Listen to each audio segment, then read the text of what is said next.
أخوكم الصغير إسماعيل عبد الله الأنصاري، صاحب مربط الورد للخيل العربية. تربطني علاقة مع مجموعة تكنيكات، علاقة قوية جدا.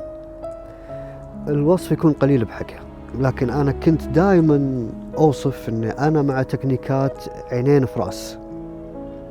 لكن بعد 6 سنوات تقريبا أو 7 سنوات إذا ما خانتني الذاكرة، اكتشفت أن ممكن الإنسان يقدر يعيش بعين واحدة ويشوف بالعين الثانية.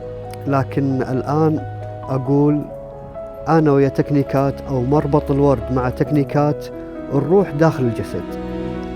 إذا طلعت الروح من الجسد، الجسد ميت. فإحنا مو بس مجموعة فوتوغراف ومربط مجرد كلمة تقال عابرة، لا، إحنا زي ما وصفها قبل شوي أخوي وعزيزي وأستاذي إسماعيل الأنصاري، روح في جسد مرتبطين. هو إلي داعم دائما، ودائما حتى فيما لا يتعلق بالخيل العربية دائما يحثني أن احنا نقدم شيء يثير الجانب الإيجابي في التصوير الفوتوغرافي، خاصة بما يتعلق بالمملكة العربية السعودية. مجموعة تكنيكات دائما نقيم ورش متعددة في جميع المجالات، ومن أفضل الورش اللي نقيمها مع مجموعة ومربط الورد، بحكم أنه يعطينا الأصالة العربية بوجود خيول عربية مدربة وإتقان من الفرسان.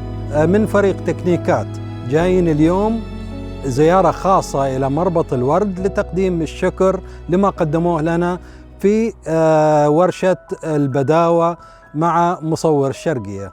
واحنا سعيدين بالانضمام لفريق تكنيكات في ورشهم وأعمالهم. شكرا لتكنيكات وشكرا مربط الورد. فهذا أنا مع تكنيكات أو مربط الورد مع تكنيكات. أنا الجسد وتكنيكات هي الروح بالنسبة لي. ونشكر فريق تكنيكات صراحة على مجهوداتهم اللي قدموها لنا. شكرا تكنيكا. فشكرا إسماعيل، شكرا مربط الورد ومجموعته وفريقه كامل، شكرا أيضا إلى الخيل اللي انتعبها معانا في هذه الورش، ويعطيكم العافية جميعا.